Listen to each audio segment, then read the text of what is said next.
3월 14일 토요일 아침입니다. 오늘 하루도 주님과 동행하시기를 축원합니다.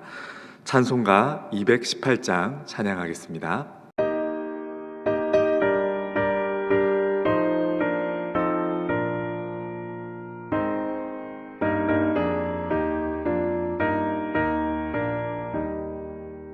내 맘과 정성을 다하여서 주 너의 하나님을 사랑하라.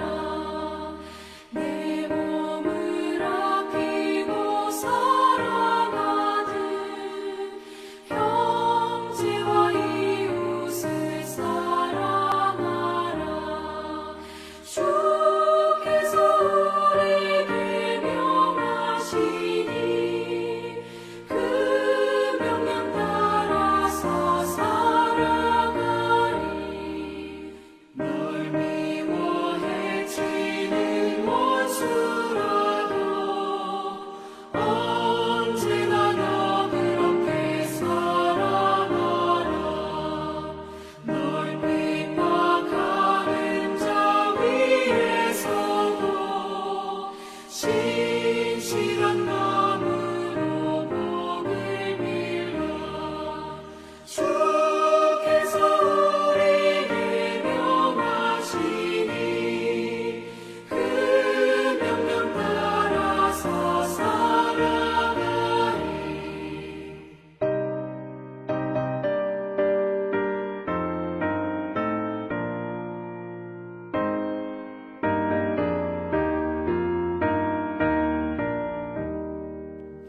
항상 주님을 멀리하고 형제를 사랑하지 못하였다. 이러한 죄인을 사랑하사 주께서 몸버려 죽으셨다. 속죄 큰 사랑 받으리고 내 생명 다 바쳐 충성하리. 아멘.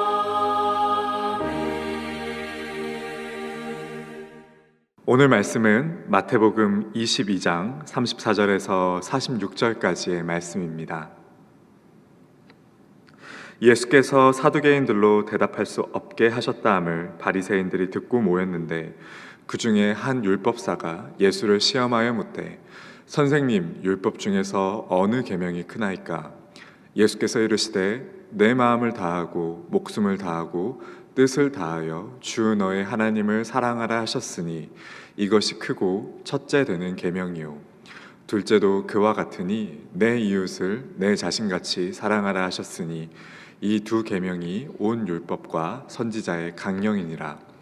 바리새인들이 모였을 때에 예수께서 그들에게 물으시되 너희는 그리스도에 대하여 어떻게 생각하느냐? 누구의 자손이냐? 대답하되 다윗의 자손이니이다. 이르시되 그러면 다윗이 성령에 감동되어 어찌 그리스도를 주라 칭하여 말하되 주께서 내 주께 이르시되 내가 내 원수를 내 발 아래에 둘 때까지 내 우편에 앉아 있으라 하셨도다 하였느냐? 다윗이 그리스도를 주라 칭하였은즉 어찌 그의 자손이 되겠느냐 하시니 한마디도 능히 대답하는 자가 없고 그날부터 감히 그에게 묻는 자도 없더라. 아멘. 오늘 본문인 마태복음의 말씀은 우리의 신앙생활에서 찾아오는 두 가지 중요한 질문에 대한 답변을 하고 있습니다. 34절부터 40절까지 보면 한 율법사가 예수님을 시험하기 위해 찾아와 묻습니다. 선생님, 율법 중에서 어느 계명이 크나이까? 당시 유대인들은 613개나 되는 복잡한 율법 조항들을 만들어 놓고서 이것을 지키느냐 지키지 못하느냐로 서로를 평가하고 정죄하였습니다. 그러니 신앙생활이 기쁨이 아니라 무거운 짐으로 여겨졌던 것이죠. 그때 예수님께서 아주 명쾌하게 오늘 대답을 하십니다. 내 마음을 다하고 목숨을 다하고 뜻을 다하여 주 너의 하나님을 사랑하라. 그리고 이웃을 내 자신같이 사랑하라. 그렇습니다. 예수님은 이 바리새인들이 쪼개놓은 613가지나 되는 그 율법 조항들을 한 가지로 요약해 주셨는데, 그것은 결국 사랑이라는 것입니다. 바리새인들과 율법사들은요, 이 신앙을 계산 가능한 영역에 가두려고 했었습니다. 무엇을 지키고 또 무엇을 어겼는지 규정하고 그것을 또 판단하고 정죄함으로써 자신의 의로움을 스스로 증명할 수 있다고 여겼던 것입니다. 그들은 하나님 또한 규칙의 틀 안에 가두려고 했습니다. 내가 이 조항을 지켰으니 하나님 이거 나한테 복 주시는 게 맞습니다. 하나님 반드시 나에게 복을 주셔야 합니다. 라고 일종의 기계적이고 계산적인 신앙이 그들의 모습이었다라는 것입니다. 중요한 것은요, 사랑입니다. 오늘 예수님 말씀처럼 중요한 것은 바로 사랑입니다.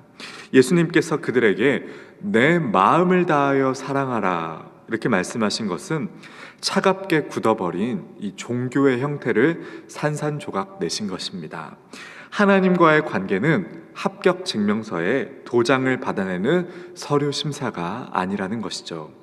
부모와 자녀 혹은 남편과 아내의 관계를 생각해 보십시오. 이 세상에서 가장 깊고 친밀해야 될 이 관계가 만약 철저한 계산과 규칙으로만 작동된다면 과연 그것이 어떤 관계가 될까요? 부모가 자녀에게 네가 오늘 내 심부름을 3번 했고 정해진 규칙을 다 지켰으니 오늘 하루치 식사량을 너에게 주겠다라고 말한다면 그것을 참된 가족이라고 부를 수 없을 것입니다. 반대로 아내가 남편에게 내가 당신을 위해 밥을 10번 차렸으니 당신도 나에게 그에 상응하는 보상을 10번 해야 됩니다 라고 말한다면 그 가정은 숨막히는 감옥과 전혀 다를 바가 없을 것입니다. 가족을 움직이는, 사랑하는 관계를 움직이는 가장 중요한 동력은 의무조항이 아닙니다. 그것은 바로 서로와 친밀한 관계를 맺길 원하는 사랑입니다. 사랑하기 때문에 부모는 자녀를 위해 기꺼이 희생하고 그것을 결코 손해라고 생각하지 않는 것이죠.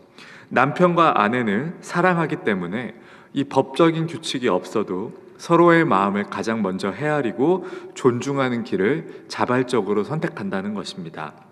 그래서 이 사랑이 있는 곳에는 억지로 지워진 짐이 아니라 기쁨으로 감당하는 헌신만이 존재하는 것입니다. 예수님은 율법의 핵심을 사랑으로 요약해 주셨습니다. 바리새인들은 반면에 하나님을 마치 엄격한 고용주나 채권자처럼 대했습니다. 그들은 613개의 율법 조항을 들고 다니며 하나님과 철저히 계산적인 거래를 하려 했던 것입니다. 그들의 신앙에는 규칙을 지켜냈다는 자신의 의로움만 있을 뿐 정작 그 대상인 하나님을 향한 친밀함도, 하나님을 갈망하는 마음도, 사랑하는 정신도 다 식어버렸다라는 것입니다. 하지만 하나님은요, 우리의 창조주가 되시기 전에 우리의 아버지가 되시는 분입니다. 아버지 되신 하나님이 우리에게 진정 원하시는 것이 무엇일까요? 그분이 원하시는 것은 채찍이 두려워 마지못해 순종하는 억지 순종이 아닙니다. 자녀가 아버지를 향해 혹은 신랑이 신부를 향해 품는 그 깊고도 뜨거운 자발적인 전인격적인 사랑의 마음을 하나님은 우리에게 원하신다라는 것입니다. 마음을 다하고 목숨을 다하고 뜻을 다하여 사랑하라는 그 예수님의 말씀은 차갑게 굳어버리는 종교적인 의무를 넘어 우리를 다시 따뜻하고 또 가장 생명력이 넘치는 아버지와 자녀의 관계, 신랑과 신부의 관계로 다시 초청하시는 은혜의 부르심이라는 것입니다. 이어서 41절부터 46절의 말씀은 우리가 믿는 분은 누구인가에 대한 말씀을 하고 있습니다. 예수님은 사랑에 대해서 말씀하신 후 이제 바리새인들과 공수를 교대하며 날카롭게 질문을 던지십니다. 너희는 그리스도에 대해서 어떻게 생각하느냐? 그는 누구의 자손이라고 너는 여기느냐? 바리새인들은 즉각 다윗의 자손입니다 라고 대답했습니다. 그들은 그리스도를 단순히 정치적인 영웅, 즉 로마의 지배에서 자신들을 해방시켜줄 위대한 인간 왕 정도로만 생각했습니다. 자신들의 문제를 해결해줄 힘있는 도구로만 생각했다는 것입니다.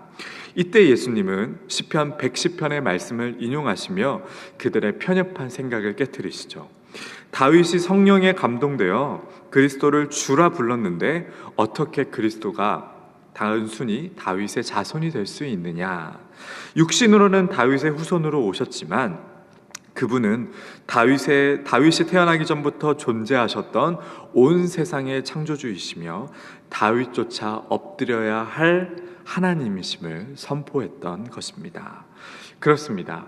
예수님은요, 단순히 우리의 필요를 채워주시는 분, 우리의 기도에 응답하시는 분이 아니라 우리 삶의 주관자이시며 우리가 마땅히 경배하고 엎드려야 할 나의 주님이 되신다는 것입니다. 오늘 하루 우리의 굳어진 신앙의 잣대들이 있다면 그것들이 모두 다 주님의 십자가 앞에 모두 내려놓는 시간이 되기를 원합니다. 조건 없이 우리를 먼저 사랑하신 그 은혜에 감격하여 하나님을 온 마음 다해 사랑하고 내 곁에 이웃을 내 자신같이 사랑할 수 있는 생명력 넘치는 삶을 살아가기를 바랍니다. 또한 얄팍한 지식과 계산을 뛰어넘어 오직 나의 주인, 나의 주님이시며 나의 주권자 되신 그 예수 그리스도 한 분만으로 만족하는 참된 복음의 기쁨을 누리는 저와 여러분 되시기를 주님의 이름으로 축원합니다. 아멘. 다 함께 기도하겠습니다. 사랑의 주님, 우리의 신앙이 주님을 단지 내 필요를 채우는 도구로 여기던 교만을 내려놓고 내 삶의 진정한 왕이시며 창조주이신 주님 앞에 온전히 엎드려지게 하옵소서. 우리를 먼저 찾아오신 그 크신 은혜에 감격하여 이제는 온 마음 다해 하나님을 사랑하고 내 곁의 이웃을 따뜻하게 품어내는 생명력 있는 삶을 살게 하옵소서. 종교적인 매임이 아닌 참된 복음의 자유와 기쁨을 누리는 오늘 하루가 되기를 소망합니다.